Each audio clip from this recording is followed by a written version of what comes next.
اسی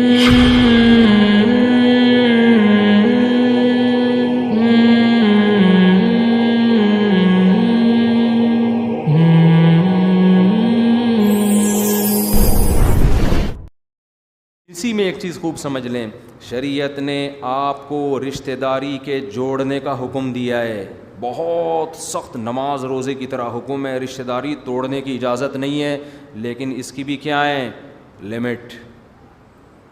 آپ رشتوں کو خوش کرنے کے لیے گناہ نہیں کر سکتے۔ آپ کے بھائی کی شادی ہے، موسیقی کی محفل ہے، ناچ گانے کا انتظام ہے، آپ کے لیے اس محفل میں شرکت جائز نہیں ہے۔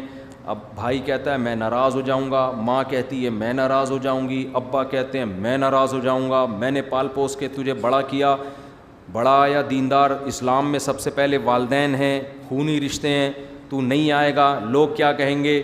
تو آپ ان کو جواب دو خونی رشتے ہیں مگر ان کو جوڑنے کے لیے اللہ نے لمٹ کیا رکھی ہے کہ اتنا مت جوڑو کہ میں ٹوٹ جاؤں تم سے۔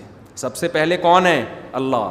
لا طاعت لمخلوق فی معصیت الخالق، خدا کی نافرمانی میں مخلوق کو خوش کرنے کی اجازت نہیں ہے، اللہ کی نافرمانی میں اجازت نہیں ہے، ورنہ نبی صلی اللہ علیہ وسلم سارے رشتہ داروں سے کمپرومائز کر لیتے۔ آپ تو رشتہ داری جوڑتے جوڑتے آخری حد تک گئے ہیں، لیکن رشتہ داروں نے نہیں مان کے دیا، پھر آپ کی تلوار رشتہ داروں کے خلاف چلی ہے، سب سے پہلی تلوار ہی ان کے خلاف اٹھی ہے، تو اس لیے لمٹ ہے۔ اسی طرح میاں بیوی کا رشتہ بہت محبت والا، لیکن اس کی بھی ایک لمٹ ہے۔ شوہر اگر بیوی کو ایسی بات کا حکم دیتا ہے جو شریعت میں حرام ہے، عورت کے لیے اس میں اللہ پہلے ہے، میاں بعد میں۔ اسی طرح بیوی شوہر کو اگر کوئی ایسی بات کہتی ہے جو شریعت میں حرام ہے تو یہاں بھی اللہ پہلے ہے، بیگم بولو نا بعد میں۔ یہی مسئلہ اولاد کا ہے، تو وہاں اپنے آپ کو بول دو بھائی it isn't possible for me.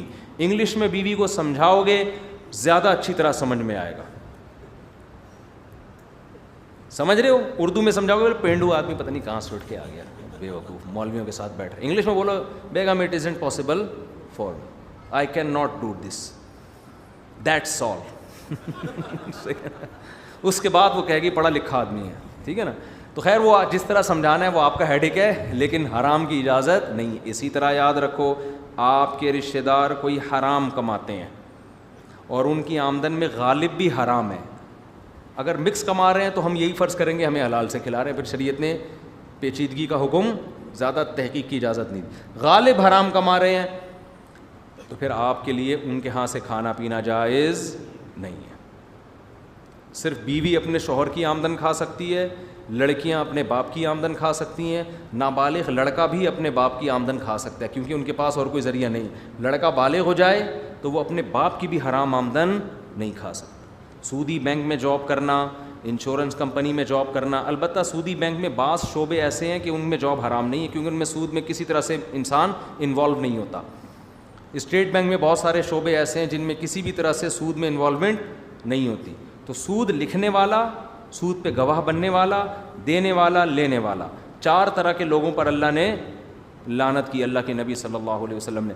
تو اس لیے خیر، تو اگر کوئی انشورنس کمپنی میں بیمہ پالیسی میں جاب کر رہا ہے، تنخواہ وہاں سے آتی ہے، یا بینک میں لون رکھ کے سود لے رہا ہے، قومی بچت سے پیسے کما کما کے اسی پہ گھر چلا رہا ہے، تو اس کی آمدن میں بھی آپ کے لیے کھانا پینا جائز نہیں۔ سمجھتے ہو؟ ایک صورت میں جائز ہے، آپ اس کو بول دیں، وہ آپ کو دعوت دے رہا ہے کہ بھائی میں اس شرط پہ کھاؤں گا کہ میں اتنے پیسے صدقہ کروں گا فی سبیل اللہ تاکہ یہ میرے لیے حلال ہو جائے، یہ اس کو بتا بھی دیں۔ بتائے بغیر بھی کریں گے پیسے تو چیز تو حلال ہو جائے گی، لیکن اگلا تو یہی سمجھے گا نا کہ یہ گناہ میں میرے ساتھ شرکت کر رہا ہے، ممبر پہ بیٹھ کے کہتے ہیں حرام ہے اور جب کھانے کا موقع آتا ہے پھوڑ پھاڑ کے چلے جاتے ہیں۔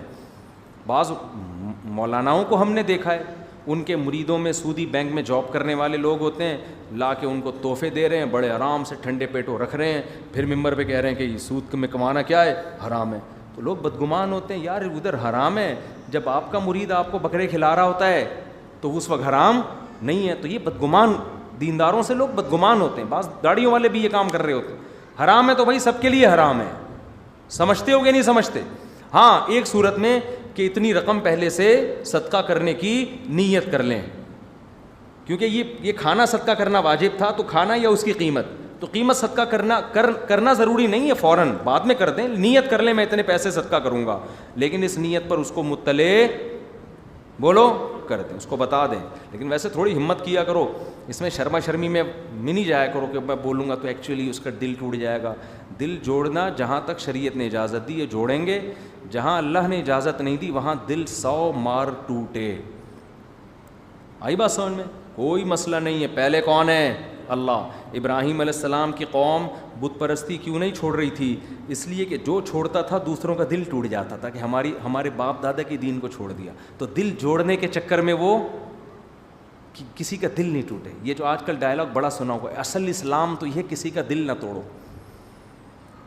بھائی دل جوڑیں گے یقیناً اللہ کے حکم کو پورا کرنے کے لیے ٹوٹتا ہے. 25,000 دفعہ ٹوٹے. لڑکیاں فون کر کے پوچھتی تھیں مجھ سے کہ وہ لڑکے جو ہے نا ایک سے سیٹنگ چل رہی تھی، اب میں چاہ رہی ہوں جان چھڑانا لیکن اس کا دل نہ ٹوٹ جائے کہیں، وہ خودکشی کی دھمکیاں دے رہا ہے. میں نے بولا اس کو بولو مر جا کھمبے سے چپک کے. صحیح ہے نا؟ آپ کو کوئی گناہ نہیں ملے گا. ٹوٹنے دو اس کو. 2 سال سے لٹکایا ہوا ہے، کمبخت نے شادی کر نہیں رہا، چکر بازیوں پہ لٹکایا ہوا ہے، تو ایسے آدمی کو کھمبے سے چپک کے مرنا چاہیے. اور میں نے کہا اتنا نیک ہوتا نہیں ہے. یہ نیک سے مراد جس کو عرف میں نیک سمجھ، اس نے 25 کو پھنسایا ہوا ہوگا، 25 سے یہی باتیں کر رہا ہوگا بیٹھ کے. بہرحال دل ٹوٹتا بھی ہے تو 100 دفعہ ٹوٹے. سمجھتے ہو؟ تو نوح علیہ السلام، اچھا اصل بات یہاں سے آئی تھی. نوح علیہ السلام کو مالداروں نے کہا ان غریبوں کو اپنی محفل سے نکالیں. اب اگر پیغمبر اپنی محفل سے غریبوں کو نکالتے مالداروں کے چکر میں، غریبوں کو خیال آ سکتا تھا نا، لو بھائی دین کی دعوت میں، دین کی جو دعوت ہے اس میں امیروں اور غریبوں میں فرق کیا جا رہا ہے. کتنا برا امیج جاتا. ٹھیک ہے سردار شاید مسلمان ہو جاتے، بہت دین دنیا میں پھیل جاتا، اسلام کا غلبہ ہو جاتا، ممکن تھا. نا نا نا نا، لیکن ہم اس کے مکلف نہیں ہیں کہ اسلام کو دنیا میں غالب کرنے کے لیے اللہ کی حدود توڑیں. جتنا اسلام کا مکلف اللہ نے ہمیں بنایا اتنا ہے، اس سے زیادہ ہم آگے جانے کی کوشش نہیں کریں گے. یہ جو آج کل لبرل قسم کے مولانا پیدا ہو رہے ہیں نا، جو انگریزوں کو دین کے قریب کرنے کے لیے ہر چیز کو حلال کرتے چلے جا رہے ہیں، یہ بھی جائز ہے یہ بھی جائز ہے، تاکہ لبرل طبقہ، بعض لوگوں نے داڑیاں کٹانے کو بھی جائز کہہ دیا. دلیل یہ تھی کہ اس سے یونیورسٹیوں کے لوگ دین کی طرف مائل ہوں گے. بھائی مائل ہوں نہ ہوں، داڑھی اگر اسلام میں ہے 1400 سال پہلے بھی تھی، آج بھی ہے اور کل بھی رہے گی. نہیں آنا ہے نہیں آئے. کسی کو خوش کرنے کے لیے مسئلہ تھوڑی تبدیل کیا جا سکتا ہے.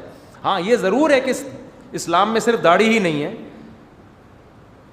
اور بھی مسائل ہیں، تو ہر وقت اسی کو لے کے چلتے رہنا ٹھیک نہیں ہے. اور کسی میں ایک گناہ ہو تو بہت ساری خوبیاں بھی ہو سکتی ہیں، تو کسی کو برا سمجھنے کی اجازت نہیں ہے. لیکن مسئلہ جو ہے وہ لوگوں کی وجہ سے چینج نہیں ہوگا. سمجھتے ہو؟ اب کرکٹ میں بین الاقوامی سطح پہ میچز کھیلے جاتے ہیں، نماز بہرحال واجب ہے. کھلاڑی کو آپ اجازت نہیں دے سکتے کہ آپ نماز چھوڑ سکتے ہو، وہ تو پڑھنی پڑے گی آپ کو.